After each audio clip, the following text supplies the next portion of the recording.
ইছলাম ধৰ্মক সত্য বুলি প্ৰমাণ কৰিবলৈ মৌলানাই কৰিলে বিহপান। ইছলাম আৰু খ্ৰীষ্টান ধৰ্মৰ মাজত তৰ্ক চলি থকাৰ মাজত পাদুৰীৰ কোৱা মতে মৌলানাই বিহপান কৰি ইছলাম ধৰ্মক সত্য বুলি প্ৰমাণিত কৰে।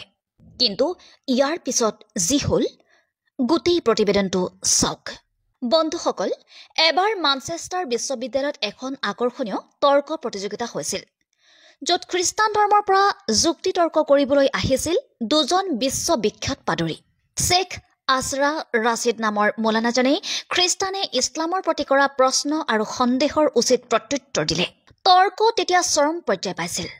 শ্বেখ আছৰা ৰাছিদ নামৰ মৌলানাজনে খ্ৰীষ্টান পাদৰীজনক বাইবেলৰ এটা শ্লোকৰ এটা উদাহৰণ দি কয় যে আপোনালোকৰ বাইবেলত লিখা আছে, যদি কোনো ব্যক্তিয়ে গডক ভৰসা কৰি বিষ পান কৰে তেন্তে সেই বিহে সেই ব্যক্তিজনৰ শৰীৰত কোনো কুপ্ৰভাৱ পেলাব নোৱাৰে।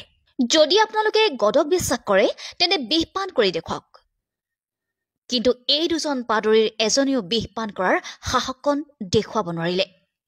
পাদৰী দুজনে বিহৰ বটল স্পৰ্শ কৰাৰ সাহস পৰ্যন্ত গোটাব নোৱাৰিলে।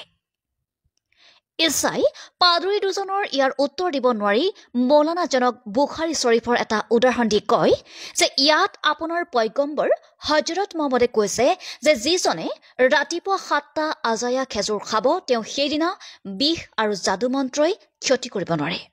পাদৰীজনৰ কথা শেষ হোৱাৰ আগতে মৌলানাজনে তেওঁৰ সন্মুখত থকা বিহৰ বটলৰ পৰা বিষ পান কৰে। এই দৃশ্যটো প্ৰত্যক্ষ কৰি তাত থকা সকলো মানুহ আচৰিত হৈ পৰিল। সময় পাৰ হোৱাৰ পাছতো সঁচাকৈ বিহে মৌলানাজনৰ ক্ষতি কৰিব নোৱাৰিলে। তেওঁ সম্পূৰ্ণ সুস্থ হৈ থাকিল।